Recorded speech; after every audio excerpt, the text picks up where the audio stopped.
Bonjour à toutes et à tous, c'est Monsieur JX et aujourd'hui je vais faire encore une nouvelle chose sur ma chaîne. Donc ce n'est pas cette fois-ci un gameplay, un tutoriel ou une vidéo humour.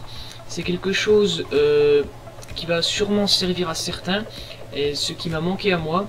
C'est-à-dire que quand je suis sorti du bac, je voulais aller par exemple en DUT et je ne savais pas trop où aller, même si j'avais quelques notions de certains endroits en ayant fait les portes ouvertes. Donc je regardais souvent sur YouTube, parce que sur YouTube on trouve beaucoup de vidéos. Donc j'essayais de chercher par exemple là où je suis en ce moment, DUT informatique, pour voir des vidéos présentations d'école ou autre chose, des vidéos d'étudiants, mais je ne trouvais pas grand chose. Alors ce que je vais faire aujourd'hui, même les jours d'après, je vais créer une petite série vidéo DUT informatique, vu que je suis en DUT informatique actuellement. Comme ça servira aux prochaines personnes qui veulent aller en DUT informatique. Donc comme ça, vous saurez à peu près qu'est-ce qu'on fait. Et si vous avez éventuellement des questions, vous pourrez me poser. Voilà, donc je fais tout ça parce que je ne trouvais pas l'année dernière d'éventuelles vidéos qui pouvaient me faire un peu choisir ou montrer ce qu'on faisait en DUT informatique.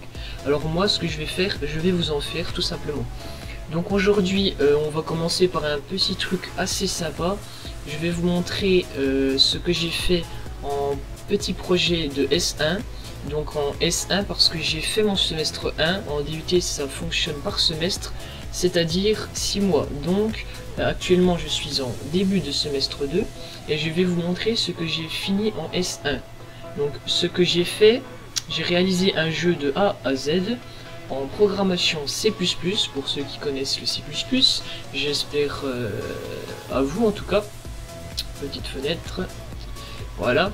Donc je vais vous montrer tout simplement ce que j'ai fait.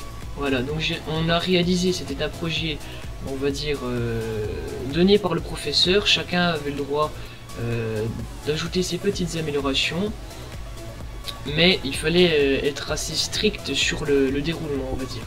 Voilà, alors là on se retrouve donc sur Ubuntu, pour ceux qui ne connaissent pas, Linux tout simplement, et non Windows, parce que Windows maintenant c'est caca.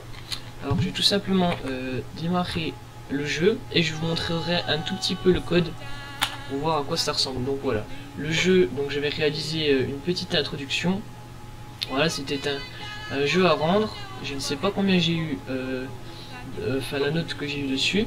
Voilà, donc le jeu consistait à créer un petit jeu, on va dire 1v6-1 ou contre l'ordinateur, mais bon, c'était pas spécialement facile. Donc le jeu consistait à rentrer déjà deux prénoms. Donc par exemple moi je m'appelle Jackie. Donc je rentre Jackie.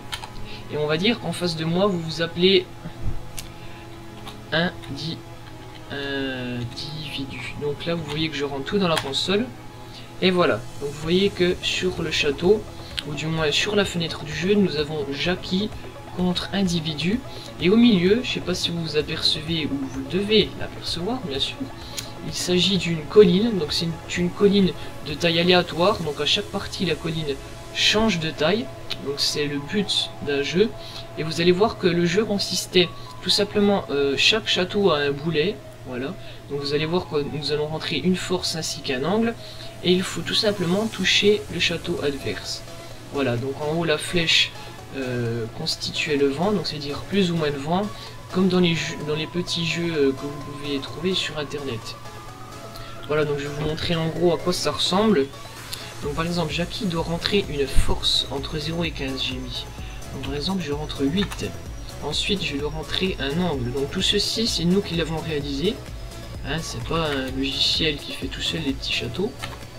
Voilà, donc là vous voyez le boulet.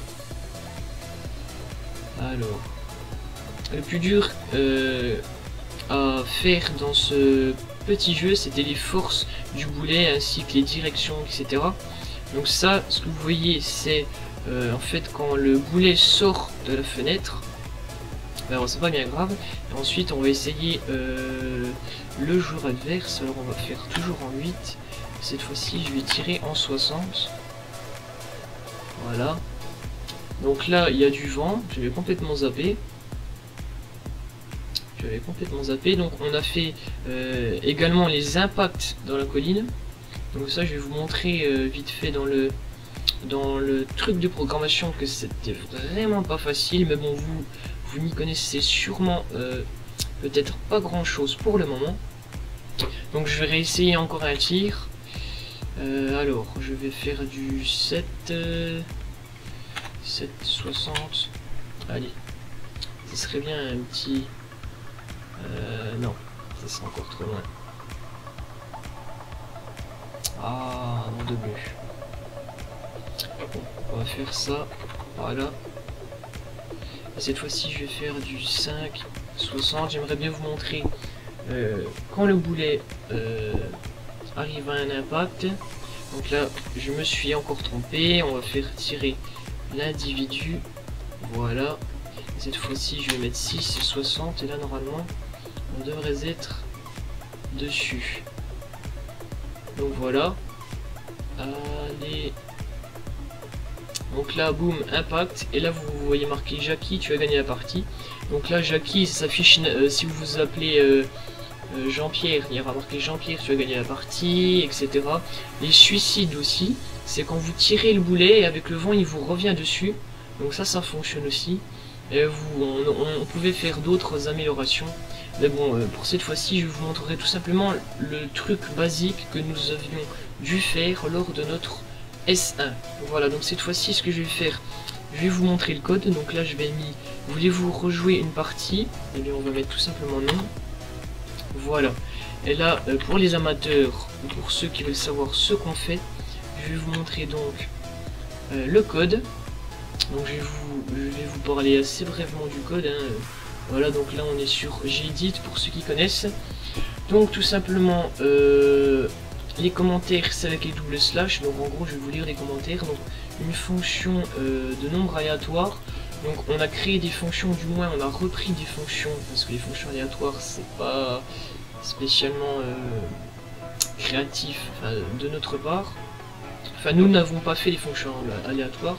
Voilà, donc ça c'était pour créer, sortir, on va dire, un chiffre aléatoire de la hauteur de la colline, de la largeur de la colline. Ici c'était pour le vent, donc un nombre aléatoire du vent. Voilà, là vous avez la fonction de la colline. Voilà, donc c'est tout simplement une parabole.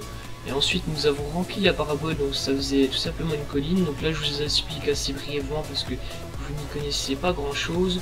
Fonction de la flèche, c'était pour dessiner la flèche. Donc vous avez bien sûr plein de conditions. Donc là vous voyez que si vent supérieur à 0, faire ça, sinon faire ça. Donc jusqu'à là ça va. Petite introduction personnelle, c'est ce que vous avez vu au début lorsque j'ai marqué, donc là vous le voyez, bienvenue dans le programme de Jackie. Donc voilà, là c'était les espèces de traits en rouge qui se mettaient au bord du programme. Ensuite création de l'espace du jeu. Donc voilà, là vous avez toutes les boucles où vous avez vu à la fin recommencer oui non. Donc là tous les commentaires, hein, parce que pour s'y retrouver il faut vraiment mettre des commentaires. Si on n'en mettait pas on serait un petit peu perdu, surtout que c'est à peu près toujours la même chose. Donc là c'est tout ce qui était création du fond, donc on a créé le sol, etc. On a eu une bibliothèque qui nous a été donnée par le professeur et on devait se servir de la bibliothèque. Voilà, ensuite affichage des deux pseudos, c'était entrer le nom du joueur 1, tac, entrer le nom du joueur 2, ensuite jouer. Ce qui a été le plus dur c'est ça, c'est tout ce qui était force, vitesse du boulet. Donc ça c'est des mathématiques, hein. Si on va en DUT informatique sans mathématiques, eh bien vous faites du 1 plus 1 égale 2, c'est tout, hein. Donc là il faut un minimum connaître. Mais bon, recherchant sur internet ça va. Ça va. Donc ensuite on a eu les affichages du suicide, donc ça c'est ce que j'avais rajouté. L'impact avec le château adverse, etc. Ensuite, donc là on avait la deuxième partie du deuxième joueur qui était strictement la même chose. On arrive sur la fin où je pouvais choisir de rejouer ou pas. Et là c'était le main, donc la partie principale. Et à l'intérieur on mettait nos différentes fonctions que nous avions créées précédemment, ainsi que la taille de la fenêtre qui était ici en 640 par 480. Voilà. Donc, je vous ai expliqué en gros ce qu'on fait en S1 informatique, donc un petit projet de S1 informatique. Donc en gros, tout ce que vous voyez ici dans la fenêtre, que ce soit dans la fenêtre du programme ou dans la console ici, nous apprenons ça en S1, en DUT informatique. Voilà, donc ensuite, si j'aurai, si j'aurai des projets cette année, ainsi que l'année prochaine, et je vous en ferai part, ainsi que d'autres petites vidéos. Et si vous avez des questions sur le DUT informatique, donc on va dire qu'en gros je fais une petite promo. Donc si vous avez des questions sur le DUT informatique, vous pouvez m'écrire en message privé ou dans les commentaires. Et puis voilà. Donc j'espère que cette vidéo vous aura beaucoup plu. Ça change des jeux vidéo, c'est instructif. Et je vous dis à la prochaine. Ciao ciao.